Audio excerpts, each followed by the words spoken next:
guess what we're gonna figure out today? The density of your worm bin. I'm gonna show you some basic math problems that I'm sure they're all over the internet because I've seen them.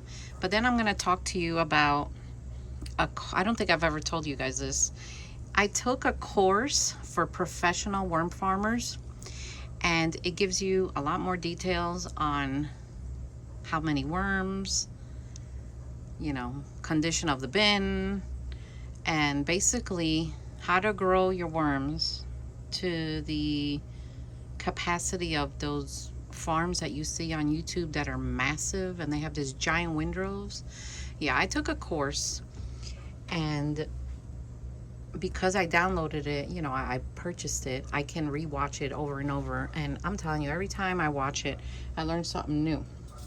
But I'm going to show you, you know, this math problem's on the internet. I'm sure you could find it, and this is basically what I've used for a while. So my bins are 20 inches long, right? And 15 inches wide. All right, so you multiply these two. So you multiply the length of your bin and the width. So my bins are 300. So then you take your number and you divide it by 144. And mine comes out to make sure you see this, 0.808, which is about 2 square feet. I'm just gonna round it. 2 square feet. So now I have to decide how many worms am I gonna fit in 2 square feet. And you can do this with any measurement, even feet. I just do inches because, you know, I raise my worms in my little, you know, my little containers. So what I've always personally done is I've always added more red wigglers to something like this than European night crawlers. And the reason is red wigglers are smaller than the European night crawler. So remember, when you breed worms, the more space they have, the better in breeding they're going to do for you. They're going to multiply faster. They're going to have more room. They're going to be like, whoo, let's do this. And that's what will happen. And I'm telling you, it works. Now, there's more to this mathematical problem. The course I took, he took this and he elaborated on it. I can't show you that part because this is not my math problem. But I showed you this because this is on the internet. I asked him for a link down below with a discount if you guys want to take it. And I'm going to link it below because I really think it's cool that he let me have a link so you guys could have a discount. And you could basically take the same course I took. So I'll be back. So you take a tape measure and, you know, you're supposed to measure on the inside, but I do it on the outside. So my width is about 15. And my length, I'm going to say 20. So I don't do the depth when I do this because when I'm setting up grow bins, I know that I'm going to put about 3 inches of bedding in there. So, and I kind of know what 3 inches are. I mean, there's some people that take a ruler and go like that. And if you want to, that's fine. Nothing wrong with that. I just don't do it. But anyway, this is the size bin I like to use. So here I am at the European Nightcrawler nursery bin. And you know, I've harvested worms from these 2 bins. This is a Euro nursery and this one. And I was wondering if I had a lot of worms in here. So the way that I find out if I have worms, and this is a trick I'm going to show you. You take something sweet. Guys, worms love sugar. Little secret. Something like watermelon, bananas, and you just lift it up and see if there are worms down here. If there are worms in here, they're going to congregate to this. Oh my gosh. Do I have worms? Look at them all. Ooh. Wow. Those are some nice European night crawlers. Aren't they cool looking? So you see the ones that are pretty big and have the clitellum, like this guy. See, he can go in the grow out bin over there. But there's also a lot of little babies here that are just too young yet. And they have to stay behind. Like this little one, he's too little. Look how cute they are. So that's a little trick on how I find out if I have a lot of worms or not. They usually congregate to the food on the surface. It also encourages them to breed when you, look how cool that is. Oh my gosh, that feels amazing. It encourages them to breed when you put the food in one spot because it'll bring them all together. Yeah, this one definitely has some. So I'm just gonna put it back there. Oh, I got a traveler here. Let's check my other one. So I uncovered it and I went to get my camera. Well, this is where I had the food. Okay. Let's dig my hand down here and just see if I see them. Oh yeah, look. Look at all the little springtails. Yeah, this one has worms too. Not as many as the one up there, but you can tell there's a lot of youngsters here. And they're doing a great job on this. So basically, that's a little trick that I learned that years ago from another lady that's a worm farmer. I'm like, when I harvest a bin, how do I know I have like a lot of worms? If some of them are so little that you can't even see them. She's like, this is how you do it. And she taught me. I've learned so much from worm farmers out there, different ones. And I've, you know, implemented them through the years in my own raising of worms. And now I'd like to show you. So let's cover them up again. I know that they're doing well. So let me check while I'm here on the bin with the everybody in it bin. So this is the bin that has everybody in it. It has cocoons and I'm starting to see, I'm starting to see babies hatch. It's a little dry. I'd like to wet it.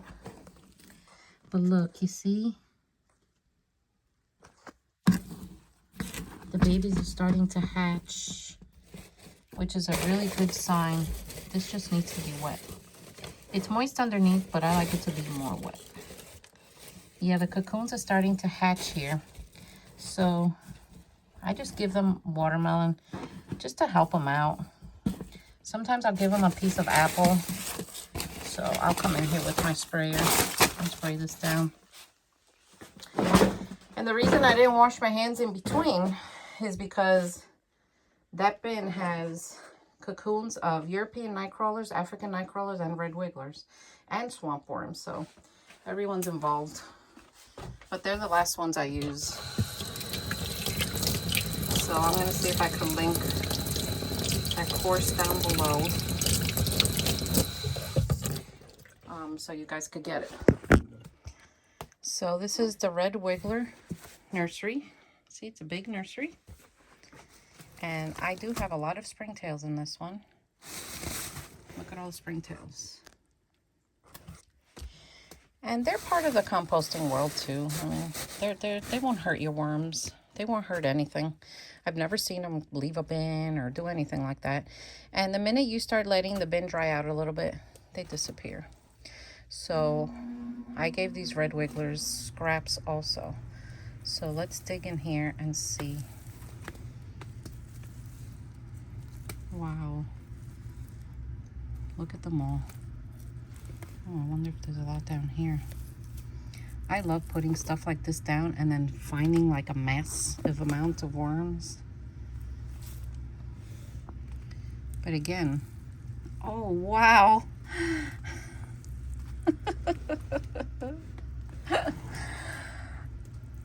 like, I don't know how many worms are in this nursery because they're little and I'm letting them, you know, get established before I start selling them. There are no blues in here, which took me years to finally have red wigglers with no blues. But look how gorgeous they are. These are really good worms. Red wiggler's a good beginner worm. And European night crawlers. African night crawlers, I would say a little more experienced. Once you've gotten your feet wet a little bit. Yeah, there are worms all over this bin.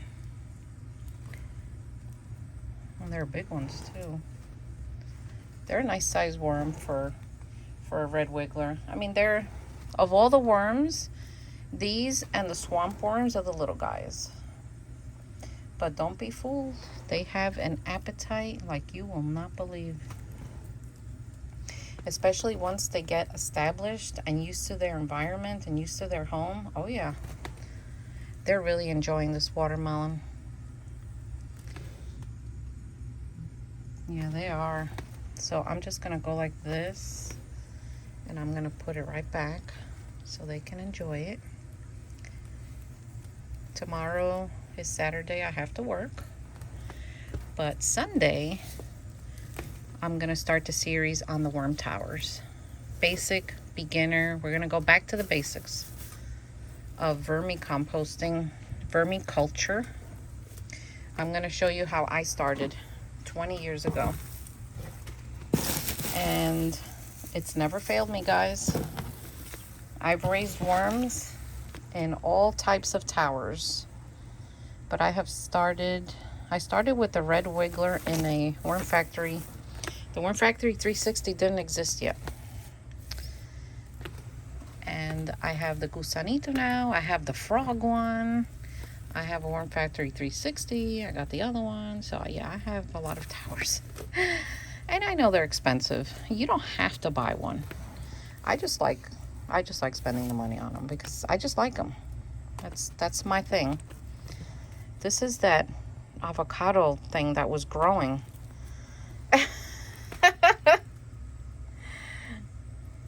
Isn't it strange? Look at it. I've left it there anyway. It'll either grow or it won't. So these guys are doing great.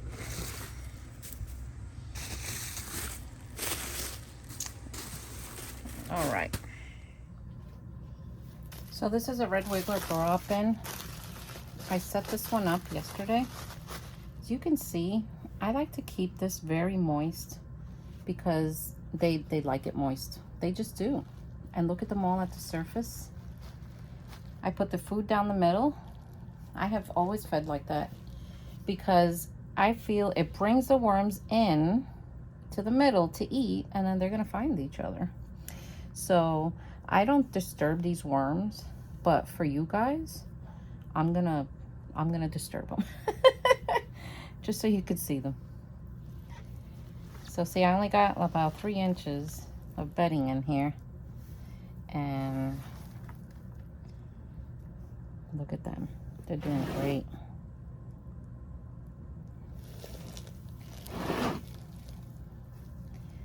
They're doing great. Now, regular bin, you can fluff it. And while I'm here, since I'm already disturbing them anyway, I'm just gonna fluff it up and get some air in there.